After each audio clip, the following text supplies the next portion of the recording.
जय राधा माधवा कुंज विहारी।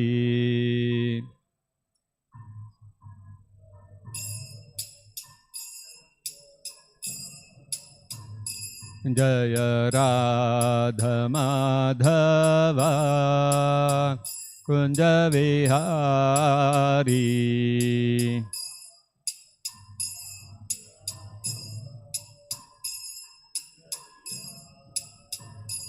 जय गोपी जन वल्लभा गिरिवरधारी।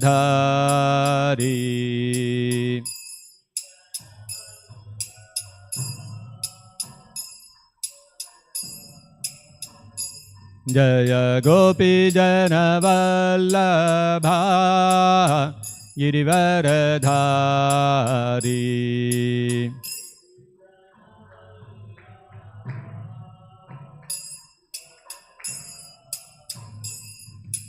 यशोदनन्दन व्रज जनरञ्जना।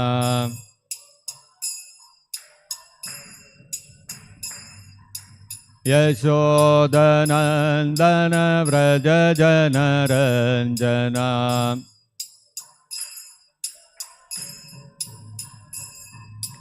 यमुना तीरावनचारी।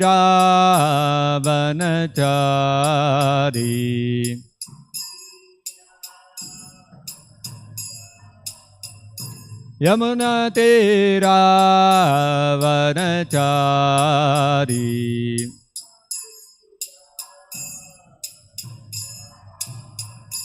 जय राधा माधवा कुंज विहारी।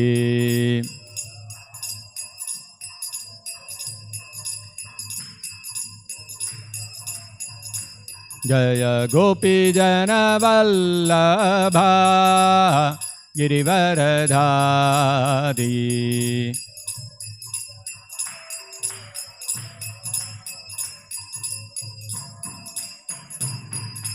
यशोदनन्दन व्रज जनरञ्जना।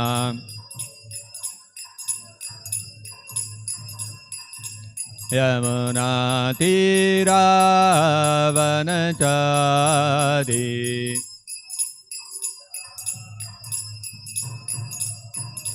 यमुना तीरावनचारी।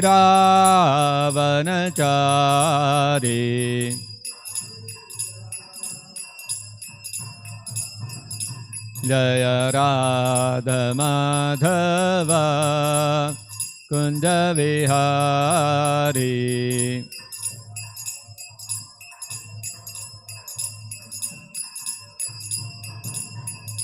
जय राधा माधवा कुंज विहारी।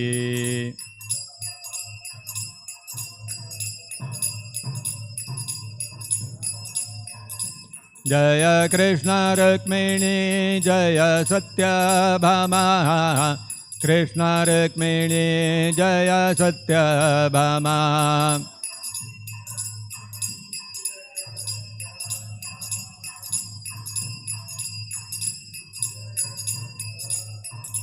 जय कृष्ण बलराम जय कृष्ण बलराम। कृष्ण बलराम जय कृष्ण बलराम।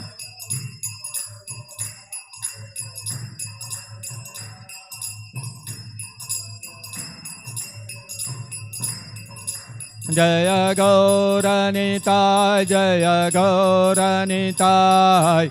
गौरनिताय जय Gaur Nitai.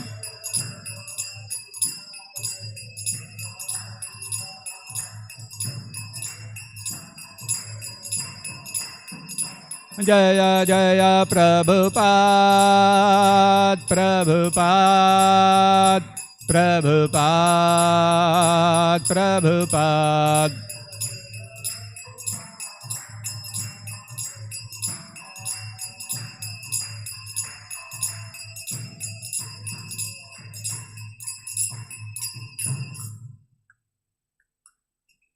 Jai Mishnapat Paramansa Parivrajagatirishotara Satat Shri Srimad His Divine Grace A.C. Bhaktivedanta Swami Srila Prabhupada Ki Jai. Jai Mishnapat Paramansa Parivrajagatirishotara Satat Shri Srimad His Divine Grace Srila Bhakti Siddhanta Saraswati Goswami Maharaj Ki Jai. Ananta Koti Vaishnava Vrinda Ki Jai. Prem se kaho Shri Krishna Chaitanya Prabhu Nityananda Shri Advaita Gadadhari Srivasadi Gaura Bhakta Vrinda Ki Jai. Grantharaj Srimad-Bhagavatam Ki Jai. Shri Shri Krishna Rukmani Satyabhama Ki Jai. Shri Shri Krishna Balaram Ki Jai. Shri Shri Gaur Nitai Ki Jai. Jagat Guru Srila Prabhupada Ki Jai. Nitai Gaur Premanande Hari Hari Bol. Om Namo Bhagavate Vasudevaya.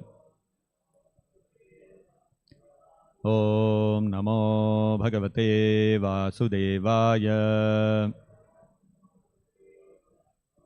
Om Namo Bhagavate Vasudevaya.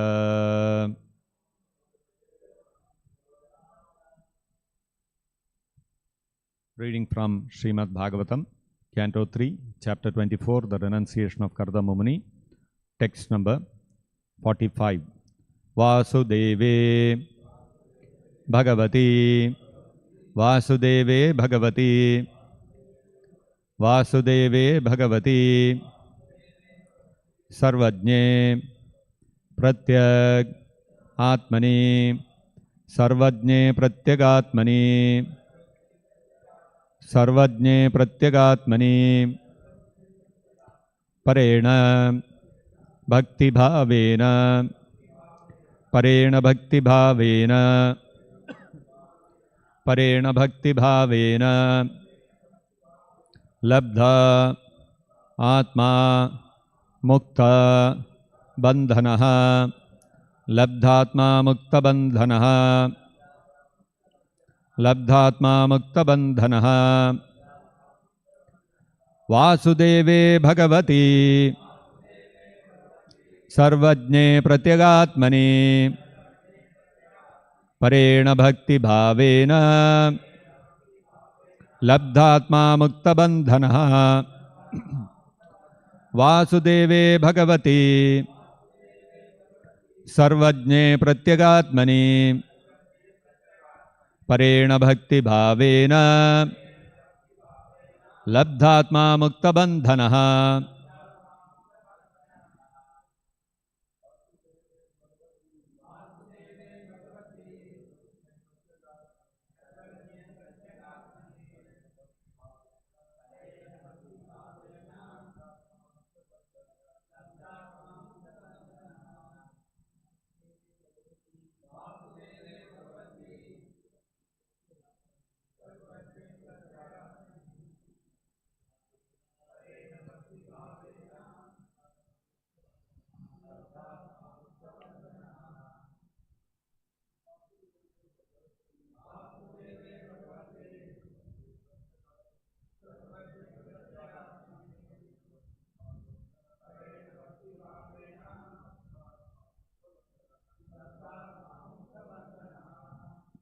Vasudeve,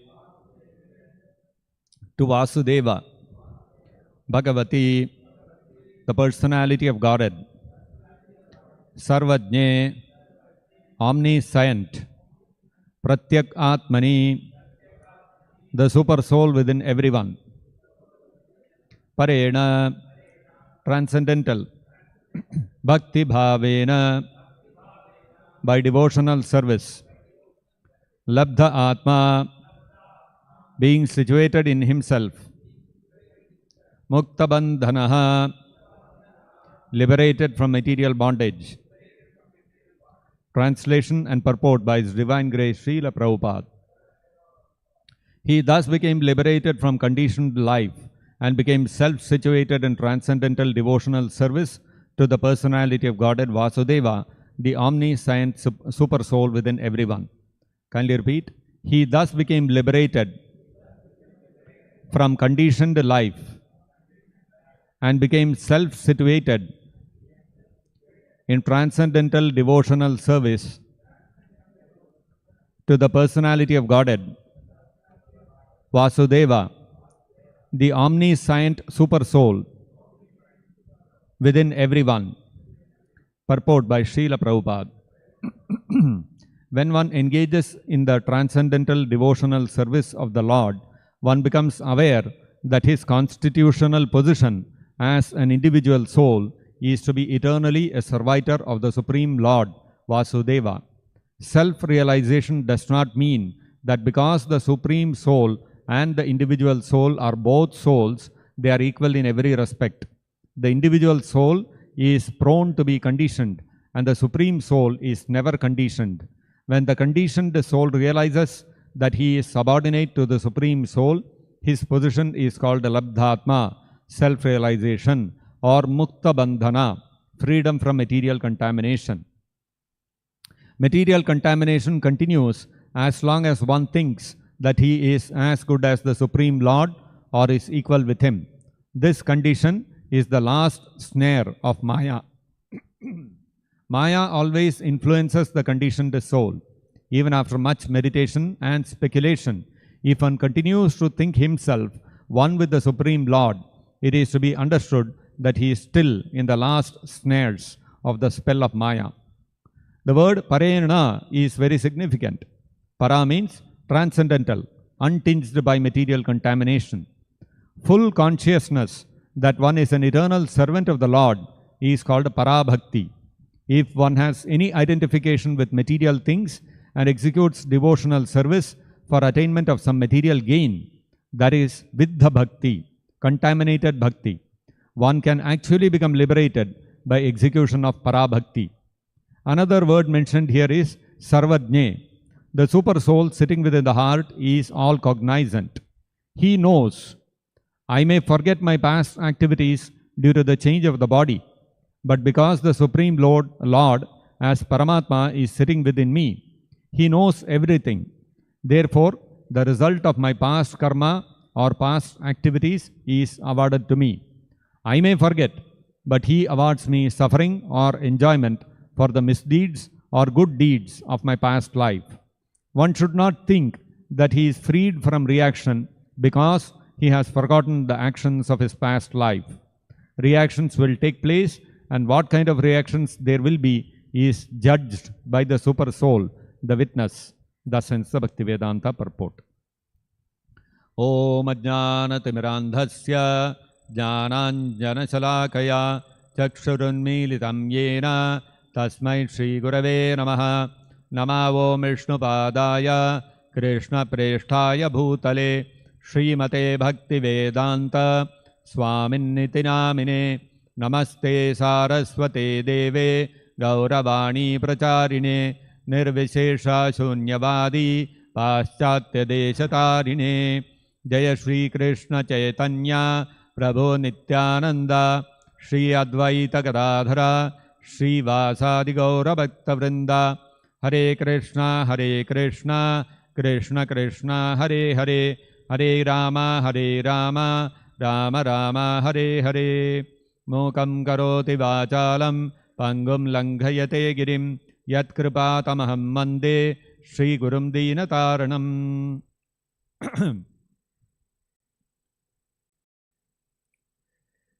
In the 80s, when I was a child, at home breakfast means there will be dosa or idli or upma. Very limited options. We used to get fed up every day eating dosa or idli or upma. But what to do? There was, hardly anything else. Whatever is there at home, you have to manage with that. After that, what happened? The Indian market started opening up. And then suddenly, we saw on our televisions, those days it used to be the CRT television, the cathode ray tubes, those huge boxes with that cathode ray behind it. Nowadays, we have all these LCD and LED screens, so they are very thin and quite sleek. Those days, it used to be all bulky televisions. Now, suddenly there was an ad which created a revolution in India. So in this advertisement, there are a lot of children who are playing, all bright young kids all smiling and laughing and playing. And then they all come into the house. They come running into the house. And one of the kids calls his mother. And he says, Mama, we are all hungry. We need food. So the mother, she says, 2 minutes. And then she goes to the kitchen, breaks a cake into 4 parts, puts it into boiling water, and then steaming hot noodles are ready. And she comes and serves it to the children. Children are all exulting. And then the title would come, Maggie 2-minute noodles. And Maggie noodles became an instant hit. Before that, we did not have noodles. It was only dosa, idli, and upma. And some festival is there like Pongal. There will be the Kara Pongal. Otherwise, it's all this only. And over the time, of course, many other companies have also come, and noodles has become a very common thing nowadays. So the point is, children are always very enthusiastic to play. And after playing some time, 1 hour, 2 hours, they will play. They feel hungry and they want food. So it's natural. The children play and then they come home and they ask for food, and the mother cooks something and feeds the child.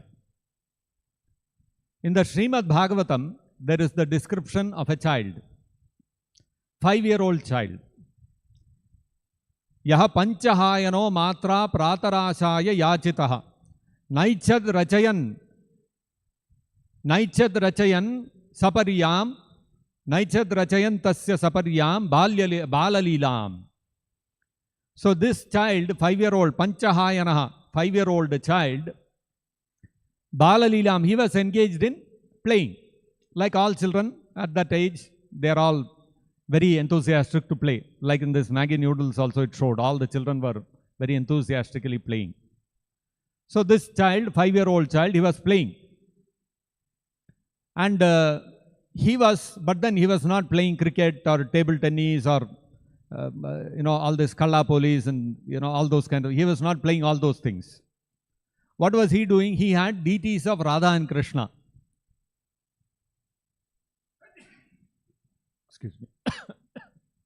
So he used to play by dressing them, feeding them. This used to be his play.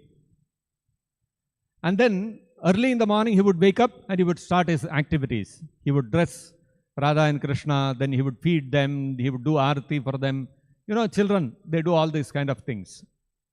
So he was playing, and then Matra Pratarashaya Yachitaha. Matra, by his mother, Pratarasha means breakfast. Prataha means morning.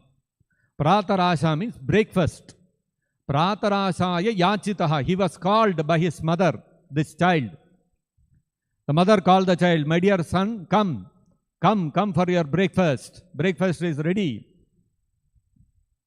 So in the Maggie noodles, the children themselves came running and asked the mother, we want food, please give, we are hungry. It's very natural. Children will be playing. If you tell them to come study, they will not come. But if you tell Maggie noodle is ready, they'll come running. But this boy, Naichad, he refused to go for breakfast. He refused to go for breakfast. He was not at all interested. Why? Because he did not want to interrupt Saparyam, the devotional service he was rendering to the deities of Radha and Krishna. For the elders, when they were seeing, it looked like he was playing like any other ordinary child. But that child was not an ordinary child, and he was actually so attached, Saparyam, to the devotional service to the deities that he was serving, that he did not like it to be interrupted for food. So who was this small child? This was Uddhava. So Uddhava, right from his childhood, he was a great devotee of Krishna. But then sometimes we see that small children get fascinated by something, they develop a fancy for something, they get attached to something. But when they grow up, gradually they give up these things. It is natural, isn't it? In my childhood, I remember when I was 5 years, 6 years, 8 years old, if somebody would ask me, what do you want to become when you grow up? I would say I want to become a bus driver. That used to be my, my fantasy. I would keep dreaming how I will become a bus driver one day and I will drive the bus around with all the public and all that. But as I grew up, all that fantasy faded away.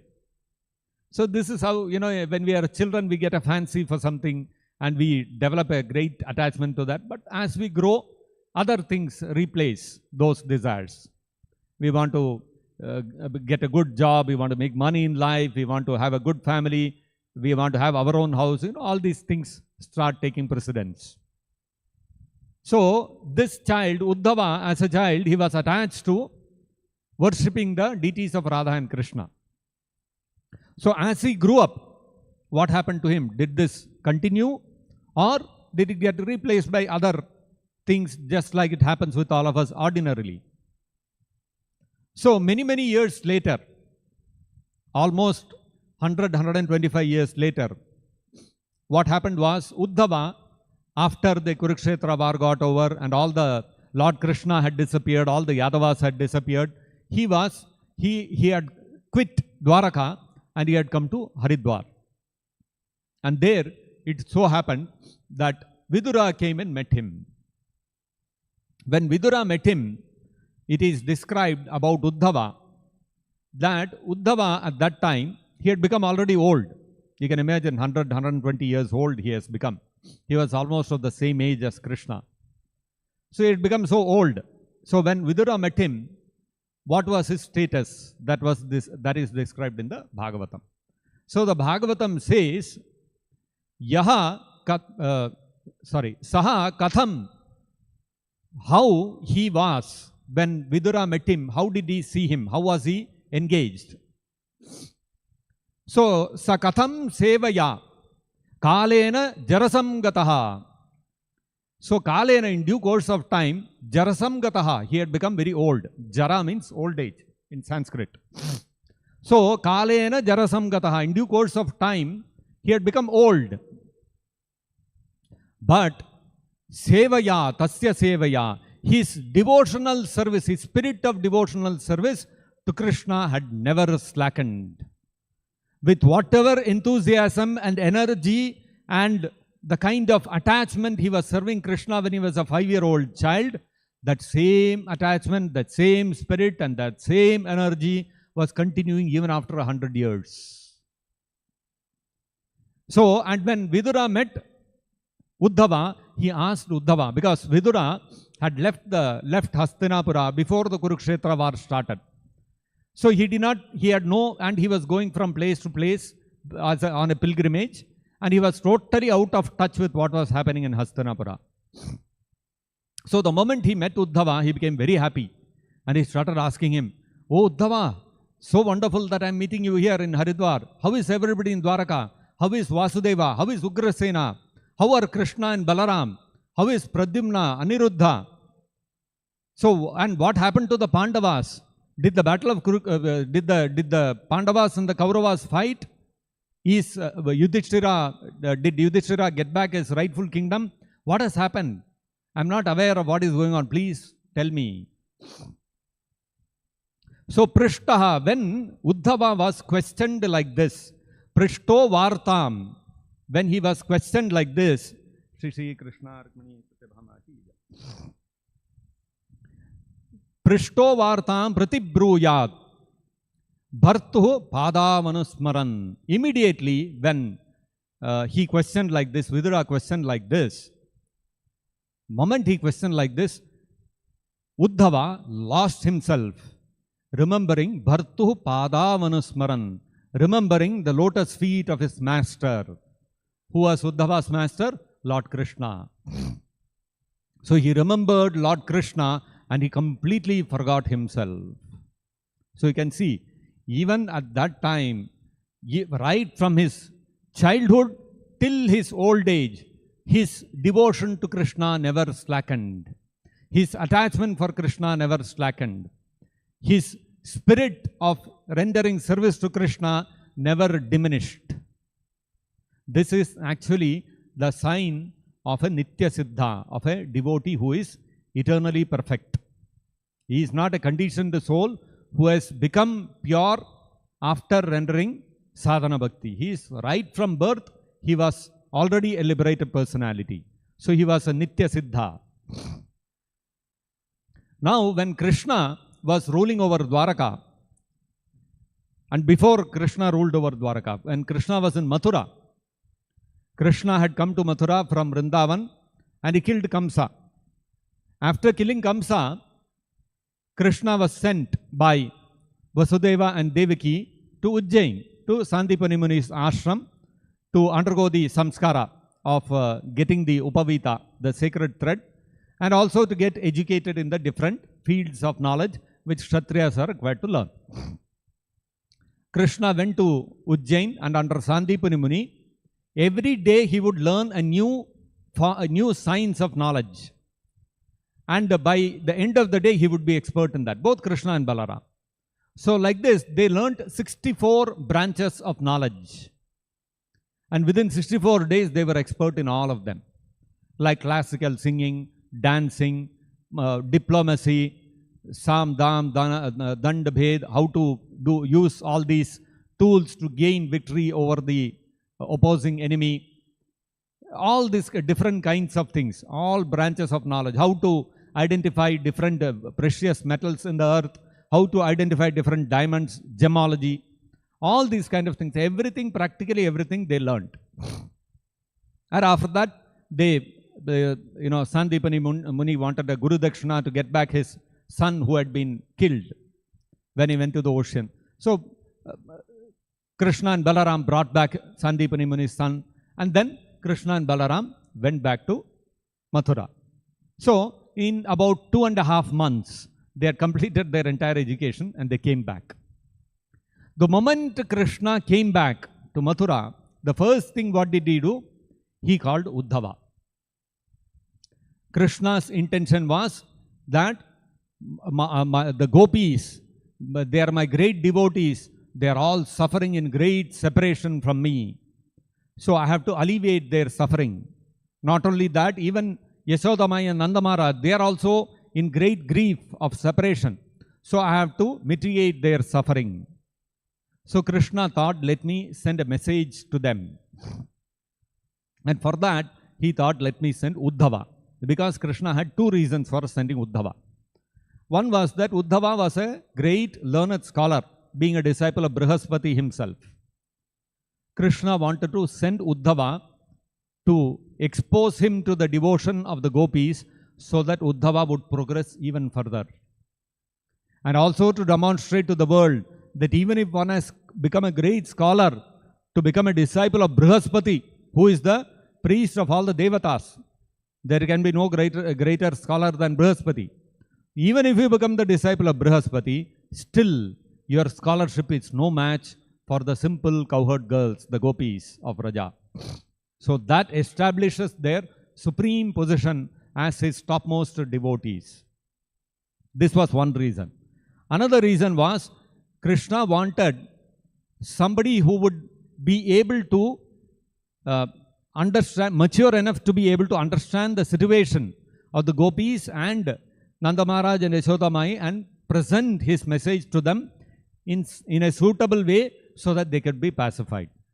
So both these conditions were, both these purposes were there, and Krishna also wanted a very confidential person who could carry his message to the gopis.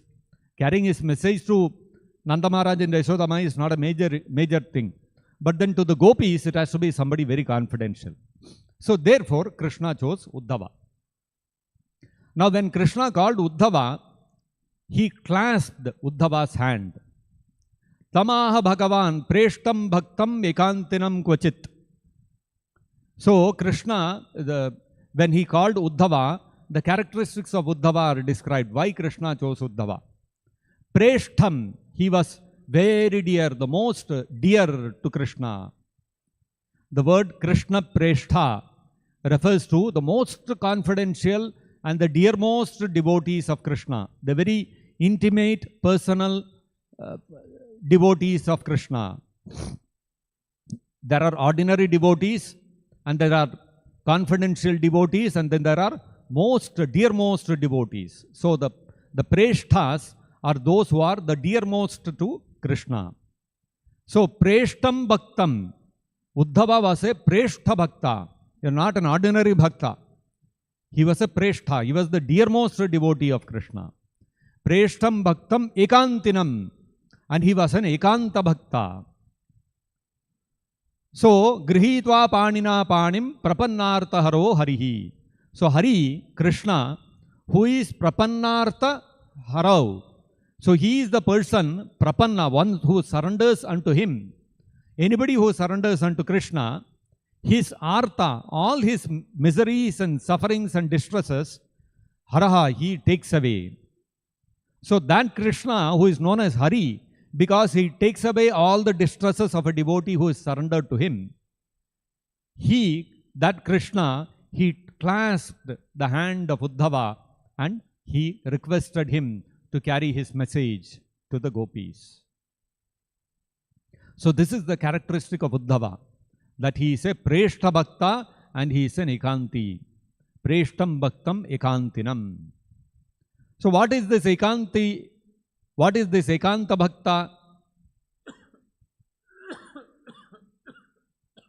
Sorry. So that is defined in the Bhakti Rasamrita Sindhu. So the Bhakti Rasamrita Sindhu defines an Ekanta Bhakta by saying that Vihaya Pita Devadin Parinishtham Gato Harav Tad Gada Prema Bihipurna Ekanti iti Nigadyate. A devotee who is Parinishtham Gatau, who is completely mature and perfected in his devotional service to Krishna, and his perfection is measured how? Vihaya Pita Devadin. He has Vihaya, he has given up, he has rejected. He has rejected the shelter of Pita Deva Adin. He has rejected the shelter of his forefathers, ancestors, parents, and the personalities like devatas, demigods. He has given up all these things. He is no more interested in any of them.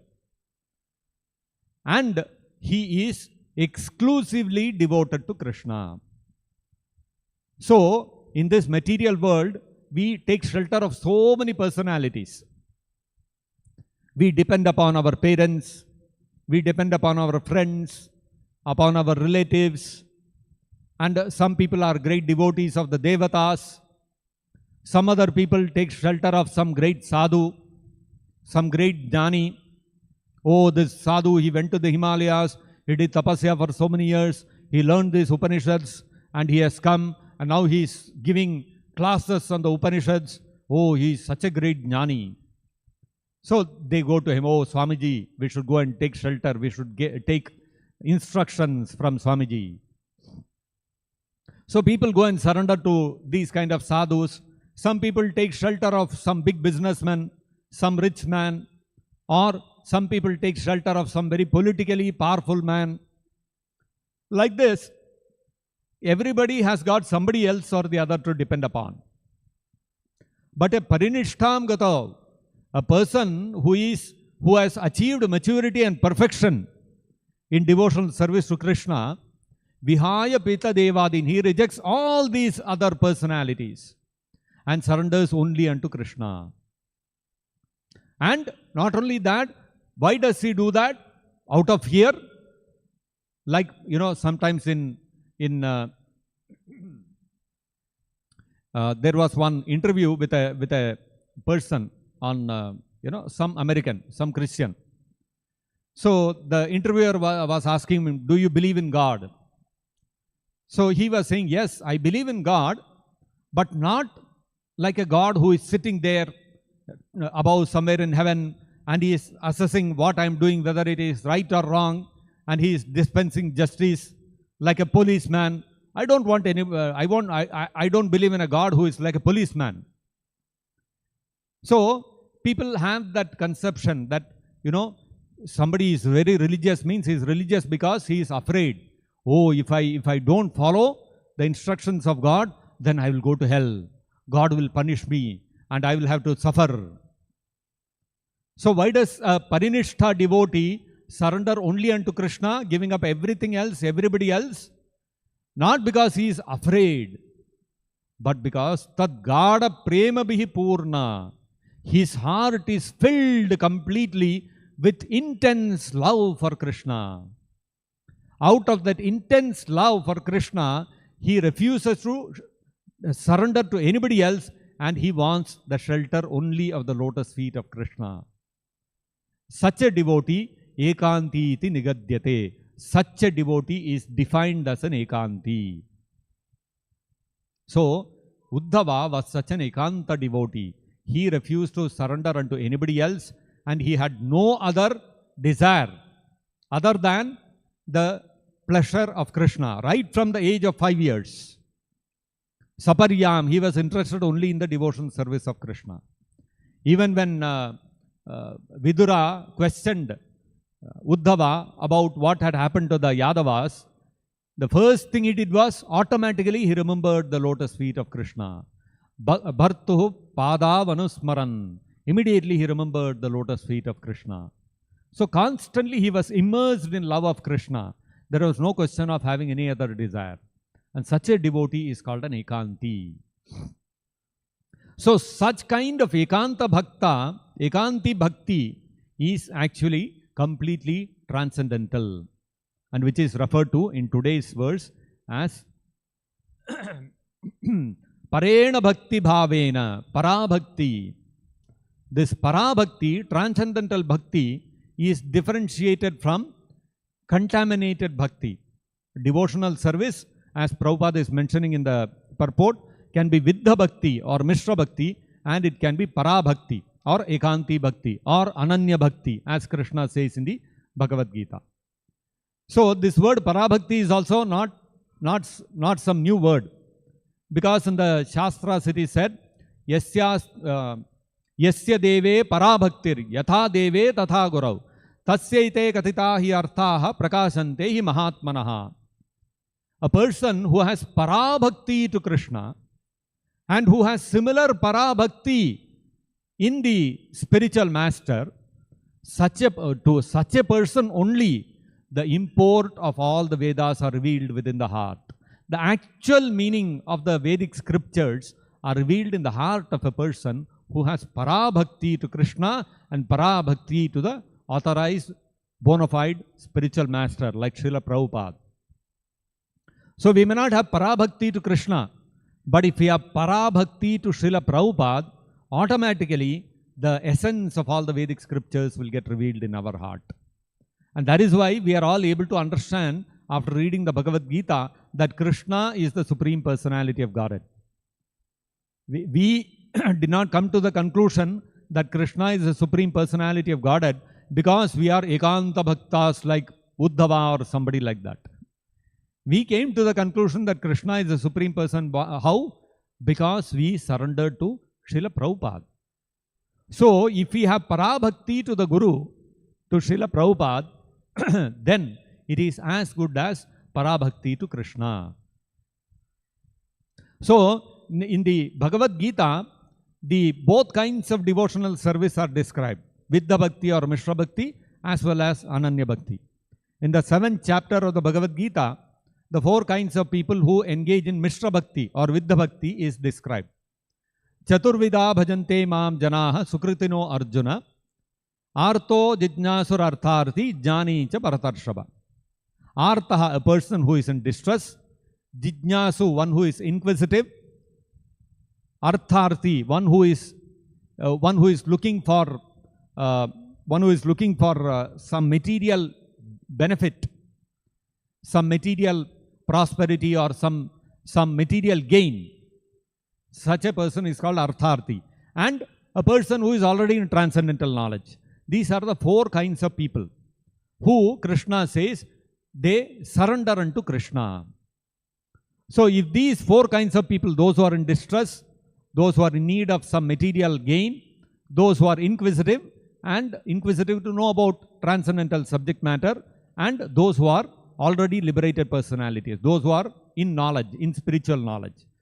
If any of these 4 kinds of people, they somehow by some great fortune, they surrender to Krishna, then they are rendering devotional service to Krishna for some benefit, either to alleviate their material misery, or to achieve some material gain, or to satisfy their inquisitiveness, or simply because that person is interested in knowledge, ultimate knowledge, in the absolute truth. So in all four such cases, that those people, if by great fortune they render devotional service to Krishna, then such personalities are called Vidya Bhaktas or Mishra Bhaktas. And Krishna says, although they have some material gain in mind while rendering devotional service to Krishna, still Udaraha Sarva Evaite. They are all broad-minded people. This is the word Krishna uses. On the other hand, one who renders pure devotional service to Krishna, such people are referred to by Krishna in the 9th chapter of the Bhagavad-gita. Mahatmanastu Mahapartha Daivim Prakritim Ashritaha Bhajanti Ananya Manaso Mam Jnatva Bhutadim Abhyayam. Krishna says those who render Ananya Bhakti to Krishna, they are far superior to the people who perform Mishra Bhakti. And therefore, such Ananya Bhaktas are called Mahatmas. For describing the Mishra Bhaktas, Krishna used the word Udaraha. For describing an Ananya Bhakta, Krishna uses the word Mahatma. So, clear distinction Krishna has made in the Bhagavad-gita.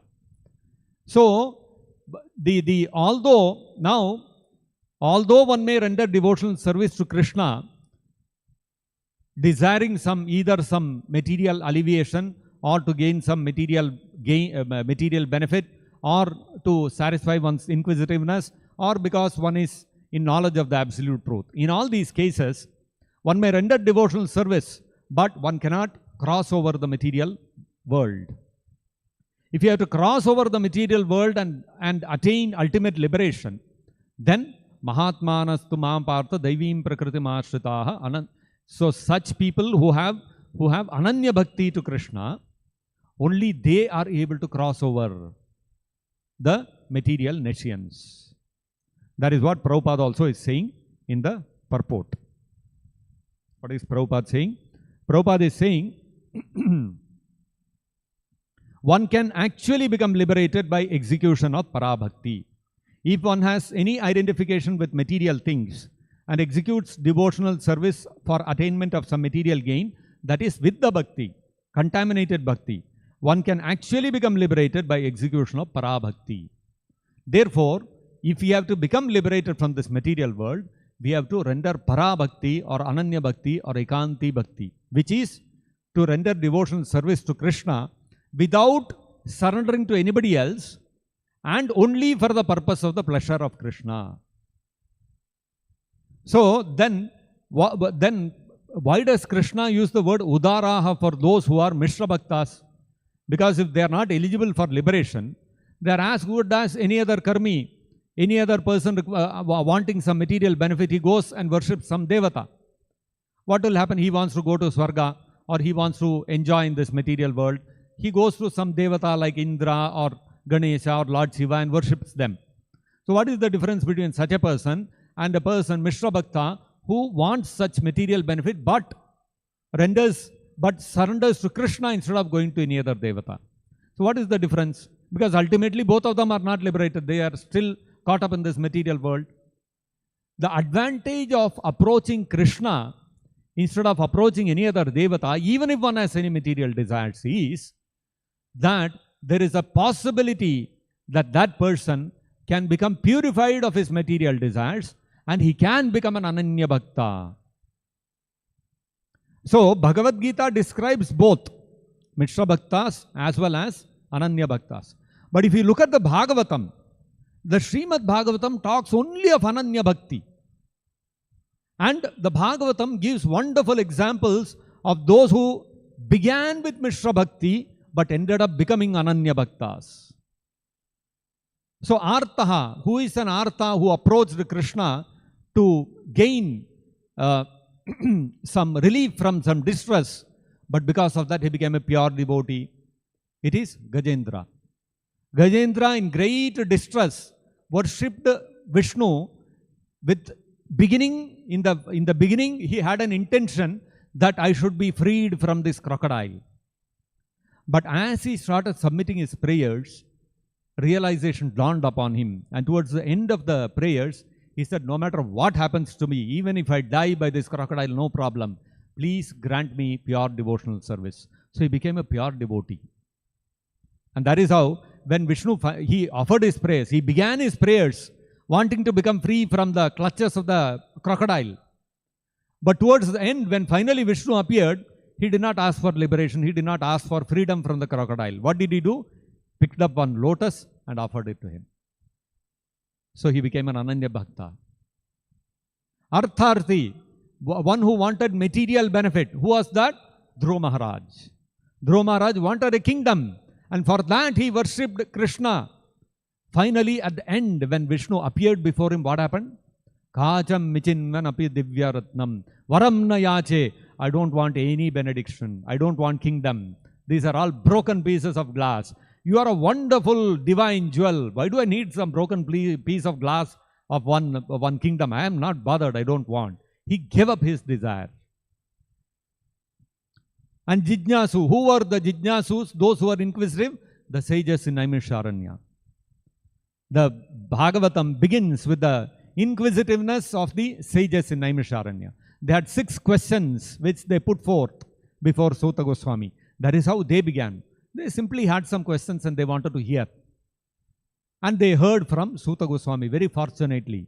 And Suta Goswami narrated the whole Bhagavatam which had come out of the lotus lips of Shukadeva Goswami. And by the end of the narration of the Bhagavatam, what happened? All the sages of Naimisharanya also became pure devotees. And Jnani. Who was a Jnani? Who was already liberated person, situated in absolute truth? Shukadeva Goswami. Shukadeva Goswami, even within the womb of his mother, was already a liberated personality. But when he came out of the womb of his mother, he immediately quit his home and he started walking away to the forest. Didn't wait for any samskaras, did not wait to wear clothes. He was already in the body of a 16-year-old youth because he had been in the womb of his mother for so many years. He did not wait for anything. He was so liberated, he did not even bother to wear any clothes. He just walked off. And when he was walking off like that, Vyasadeva ran behind him. Vyasadeva, his father. My dear son, I have not done your samskaras yet. Please wait, please wait. And the Bhagavatam describes, Taravo api nineduhu. Only the trees echoed the words of Vyasadeva. Meaning, Shukadeva Goswami did not bother. He just kept walking. And when Vyasadeva saw that my son is going away, he immediately recited 2 verses from the Bhagavatam. And when Shukadeva Goswami heard those 2 verses, he stopped dead in his tracks. He turned around and he said, I want to know more. I want to hear. This is a Jnani. And after hearing the Bhagavatam, he became the most exalted devotee. Vishnu Janapriyaha. He became the dearmost person to all the devotees of Vishnu or Krishna. So before hearing the Bhagavatam, he was a Jnani, but he had no affection or no attachment to devotees. But after he heard the Bhagavatam and he became a pure devotee, he became dear to Vaishnavas and Vaishnavas became dear to him. So this is the example of Shukadeva Goswami. So like this, the Bhagavatam gives the example of those who started off as Mishra Bhaktas but ended up becoming Ananya Bhaktas. So this is the advantage of approaching Krishna even for material desire. There is the possibility that we'll get purified of our contamination and we'll become Ananya Bhaktas, Ekanta Bhaktas. And another wonderful example is Kardama Muni himself. He began devotional service to Vishnu. For what? With a material objective in mind. He wanted to have a qualified wife so that he could fulfill his obligation to his father to beget a child. And that is how he worshipped Vishnu in the beginning. So he performed Mishra Bhakti. And the Bhakti which he performed, the devotional service he performed, that was mixed with Ashtanga Yoga. So he performed Mishra Bhakti, Bhakti which was mixed with Ashtanga Yoga and Karma Yoga, a desire for some fruitive result. But eventually what happened? He got Kapila Deva, the incarnation of Krishna, as his son. And finally, what happened? After he got Kapiladeva as his son, what happened? He gave up his family and went and took sannyas, and he executed Parena Bhakti Bhavena. He also attained the stage of Para Bhakti. So this is the beauty of the Srimad-Bhagavatam, you see. The Bhagavatam is giving all examples of people who became Ananya Bhaktas, whether it is Bharat Maharaj, whether it is Dhruva Maharaj, Kardama Muni, any example which is given in the Bhagavatam, all Ananya Bhaktas, Ekanta Bhaktas, devotees on the topmost platform of devotional service, who have no other objective than the pleasure of Krishna, and who have no other shelter other than Krishna. Exclusive shelter of Krishna. That's all. They don't know anything else. Such personalities are called Ekanta Bhaktas, and one who becomes an Ekanta Bhakta, for him, Labdhatma Mukta Bandhanaha. Only such a person can actually become free from all bandhana, from all entanglement within this material universe, and he can become actually liberated. So by following the processes of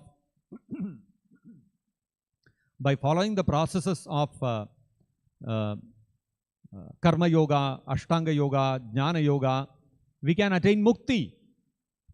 Mukti is possible to attain. But then, if we render Ananya Bhakti to Krishna, what will happen? We will get Vimukti, Vishesha Mukti. That is the difference between rendering devotional service to Krishna, Bhakti Yoga to Krishna, and all other yoga processes. In the Bhagavatam, Krishna is described as Vimuktida. Krishna is the person who gives Vimukti. That is why Krishna's name is Mukunda. So therefore, we have to get trained to become a Ekanti Bhakti, and only then can we really become Mukta Bandhanaha, and we can attain Vishesha Mukti or Vimukti. And for that training, we have to take shelter, we have to accept a pure devotee, an Uttamadhikari, a pure devotee of Krishna as our spiritual master. Only then it is possible to come to the stage of Ananya Bhakti. And therefore, we are all very fortunate that we have got Srila Prabhupada as our Diksha Guru, as our spiritual master. Prabhupada is an Uttamadhikari, and he is a Nitya Siddha. We can see from his life, Prabhupada never worshipped Krishna or rendered devotional service for Krishna, either to mitigate any miseries, or to get some material gain, or because he was inquisitive and started inquiring who is Krishna, what is Krishna. Neither was he a jnani who was established in impersonalism. From the beginning, from his childhood, as an infant, when he was in that perambulator, what would happen? He would be taken to the temple of Radha Govinda, and he would have darshan of Krishna for hours together. And when he grew up a little more, when he was a little more, he had grown up and he was able to do things on his own, what did he do? He started Jagannath Rath Yatra. You see, Prabhupada from his childhood, he never rendered devotional service for any material benefit. Like Uddhava. Right from his childhood, Prabhupada engaged in devotional service to Krishna, and that fervor with which he started the Jagannath Rath Yatra in his childhood, that continued till he left this planet when he was more than 80 years of age. And you see the example of Uddhava also, the way he rendered devotional service to Krishna, Panchahayanaha, when he was 5 years old, and Tasya Sevaya Jarasamgataha Kalena, when he became old in due course of time, still that same fervor remained in Uddhava.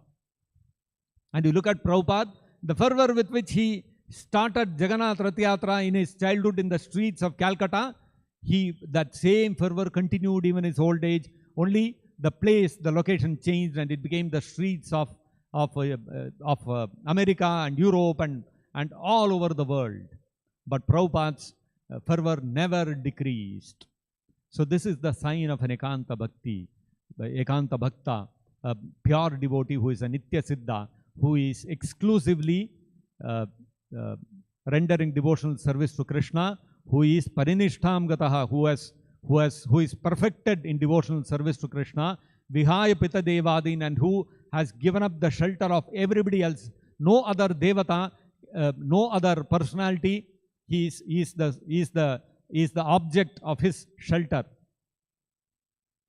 And that kind of devotional service is what Srila Prabhupada exhibited. And because we have got the great fortune, Brahmanda Brahmate Kona Bhagyavan Jeev, very, very rare, fortunate souls get that opportunity to get the shelter of the lotus feet of Srila Prabhupada. So therefore, we should not let go of this opportunity. We should seriously capture the lotus feet of Srila Prabhupada, accept him as our Diksha Guru, get trained by him, and we can also become Ekanta Bhaktas, and we can attain Vimukti. So, like the example of Kardama Muni, which we are seeing here, who out of Parena Bhakti Bhavena, out of transcendental devotional service, Parabhakti, not Mishra Bhakti or Viddha Bhakti, Parena Bhakti Bhavena, Labdhatma Mukta Bandhanaha. He also attained, he became liberated from conditioned life and became self-situated in transcendental devotional service to Vasudeva, who is the super soul within everyone.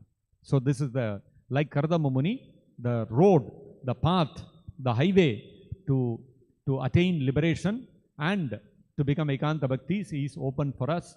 We only have to take exclusive Yasya Deve Parabhaktir. Just like we have taken exclusive shelter of Krishna, like that we have to take exclusive shelter of Srila Prabhupada. We don't take shelter of anybody else as our Guru. It is only Prabhupada who is our Guru. We don't say that, okay, Prabhupada is Shiksha Guru, preeminent Shiksha Guru, he is, all kinds of this one, and I have another Diksha Guru, I have another Mantra Guru, I have something else, some other kind of monitor Guru, this Guru, that Guru. We have only one Guru, which is Srila Prabhupada. So if you have Parabhakti to Prabhupada, like we have Parabhakti to Krishna, we don't go to anybody other than Krishna. Krishna is Supreme Person, but I also have devotion to Lord Shiva, I also worship Ganesha, I also worship XYZ. It will not work. Likewise, Prabhupada is there, but I also have this person as Guru, this person as Guru, this person as Guru, will not work. Yasya deve parabhaktir yatha deve tatha gurau. Prabhupada is my only Diksha Guru, he is my only spiritual master. I can take Shiksha from others. I can accept somebody else as my Shiksha Guru, some advanced devotee. But when it comes to Diksha Guru, it's only Prabhupada. So, to such people only, the real import of Prabhupada's instructions are revealed, and we are eligible to go back to Godhead and to become Ekanta Bhaktas. So, this is these are some of the things which we can understand from today's purport. If there are any questions or comments, we can discuss.